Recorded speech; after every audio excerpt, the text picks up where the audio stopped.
Upon moving to a small Vermont college town, Fred and Rose get an offer for free room and board from a professor as long as Rose agrees to look after his wife, acclaimed horror author Shirley Jackson. Hey everybody, and welcome back to my channel, Movie Files. Elliot here today to talk about the new film Shirley, starring Elisabeth Moss, who is playing Shirley Jackson, famously known for her works in horror and mystery novels. I'm gonna let you all know what I thought about this film and if you should check it out in this non-spoiler review. Before we dive into it, as you can see on the screen now, make sure you're following me on all my social media accounts. If you're new to this channel, definitely subscribe, hit that notification bell so you don't miss any of my new content. Make sure you give this video a thumbs up, really helps out the channel, but I also really appreciate it. And if and when you've seen this new film, Shirley, let me know what you thought of the film. If you liked it, if you didn't like it, let me know some of your favorite performances. Let's have some fun discussions in the comments below. So I saw the trailer about a month and a half ago, give or take, and I was really fascinated about this film because it kind of posed it as this kind of psychological thriller horror film, and I'll get into that obviously later in this review. But really the standouts for me was just like, okay, number one, Elisabeth Moss is starring in this film, and right now she's just been on fire, you know, just recently coming off of The Invisible Man, and I'm just a big fan of hers as an actress, and seeing young actor, Odessa Young, who I was a fan of from Assassination Nation, Michael Stuhlbarg, seeing him, he's a great actor, and then Logan Lerman, who has just been a really underrated actor and has been doing a really good job in Hollywood. So I was really excited to see what this film has to offer. So starting off with my positives, guys, one of the things that I definitely want to note about this film was there is, again, the trailer poses it as a horror thriller psychological mystery, and it does have some of those elements, more some than others, and definitely more so of the mystery aspect than more so the horror and thriller. And in particularly with the mystery, we're seeing Shirley Jackson, who's writing this book, one of her famous books, Hangsman, and we're seeing her establish the storyline around this missing girl and seeing a little bit of how she comes up with the story, seeing how she's maybe manipulating Rosie and making Rosie this lead character, and seeing all that kind of play out was really intriguing and really fascinating for me. But in particularly within that particular storyline, and I think one of the best parts of the movie was seeing Elisabeth Moss and Odessa Young and their chemistry, and seeing this kind of friendship relationship blossom into something a little bit more than what you thought it was going to be initially. But more particularly in those two performances, for me personally, Odessa Young really showed her acting chops. Again, Elisabeth Moss, we all know she's fantastic, and I'll get to her character. Her acting was great, but I'll get to my kind of criticism with the character of Shirley Jackson. But I thought that Odessa Young, as this young lady Rosie, who is just getting married to Fred, who's found out something pretty early in the film in regards to a life-changing event, seeing her just having these dreams to go into school and doing things with her life, but then obviously, like I said, there's something that happens pretty early on that kind of derails those plans, and seeing her just kind of unfold and learning more about this Arthur that she's a huge fan of, with Shirley Jackson, and wanting to see how she makes her novels, wanting to see how she lives her day-to-day life, becoming a close friend to her. So it's interesting to see that Odessa Young character,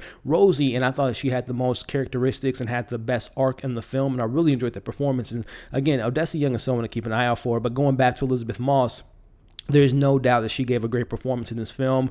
I'm not the biggest fan of the portrayal of the character, and we'll get into that in my cons, but there's no denying the attention to detail, the performance that Elisabeth Moss gives as Shirley Jackson, as someone that you don't know what's real, what's fake, the illusions, if she's manipulating Rosie, if she's manipulating things around her, and how the town thinks of her as this dark and just depressing person. And I'm just loving the things that we get within that character. And then going to our supporting cast members, you have Michael Stuhlbarg, who this character kind of reminded me a lot of the character he played in Call Me By Your Name. But, he's very, he demands a lot in regards to very controlling of him and his wife's situation, very manipulative in his own right. And it was really interesting to see both Shirley Jackson and Stanley, kind of how they take in this young couple and how they're both kind of playing them at a certain extent and kind of manipulating them and having their, smiling in their face, but then talking behind their back. So I like both of those, kind of the older couple embracing or somewhat pretending to embrace this young couple. But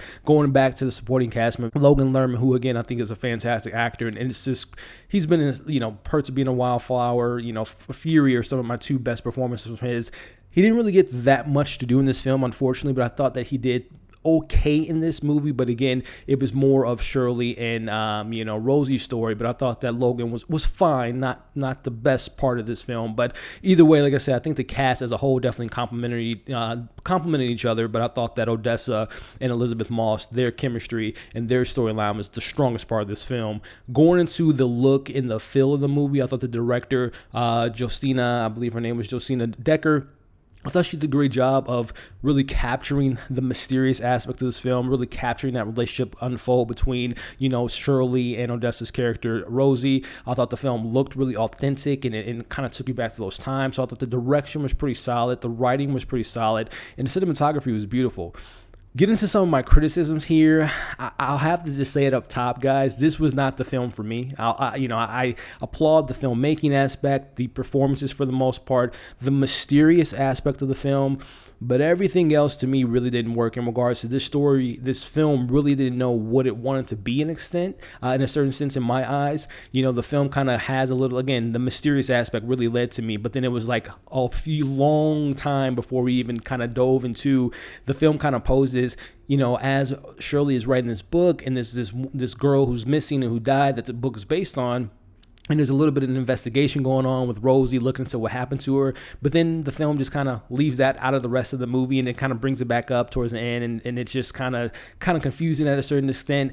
And then you're looking at this story kind of unfold as Rosie's becoming this woman. And again, she has something that happens to her pretty early that kind of derails her plans. And you're seeing that kind of play out. You're seeing this story between the husbands kind of having this mysterious life. And, Shirley manipulating Rosie and not telling her certain things and kind of getting caught up in her web. So there's a lot of going on in this film, but what I was looking forward to in this movie was really diving into Shirley Jackson.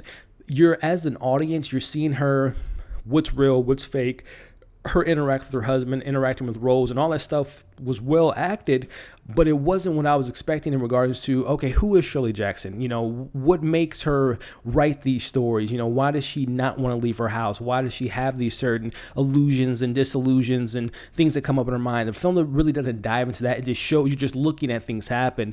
In this film, I have to say, was quite the pacing for me in this movie. It's an hour and 45 minutes, but this felt like almost 2.5 hours because there were so many different moments, unnecessary scenes and things that could have been taken out. Again, it's a very independent art house type of film, not pretentious by any means, but I just feel like there were definitely moments that the film was almost too into itself and really didn't know what it was trying to say at the end of the day. And again, there's a particular moment, especially at the end of the film, where I'm just like, was it real? Was it fake? I think that it was, it didn't really happen, but I felt like there was a lot of moments within this film that things weren't just necessarily earned. Certain relationships, like there's a particular moment where Shirley and Rosie become a little bit more, their friendship blossoms, I'll just say that. And that moment just kind of came out of left field.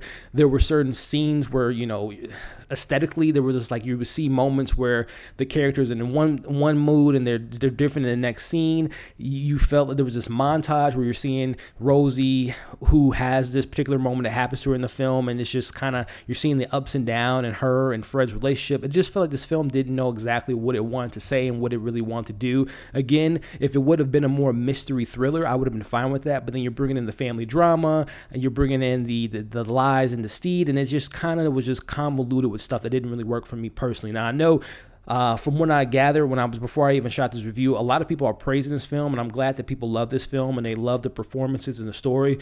But for me, ultimately, wrapping up this review, I'll give this a 2.9 out of 5. I really want to dive deeper into Shirley Jackson and what kind of drove her to write these stories, where she came up with these stories, why she was afraid of certain things, why she didn't open herself up to more people. And there are moments in the film that highlights that, but not enough for me personally. And then again, I really applaud, I thought that the best performance out of this film, which is crazy to think with Elisabeth Moss, but I thought Odessa Young was the best character, but I personally want to dive deeper into Shirley Jackson. And again, I thought Logan Lerman, great actor, but really served no purpose in this film outside of the twist and reveal that we get with him, which I pretty much saw that coming from the very beginning of the movie, so I don't really see that as a twist, but neither here nor there. I know a lot of people love this film and definitely give it a watch, but for me, 2.9 out of 5.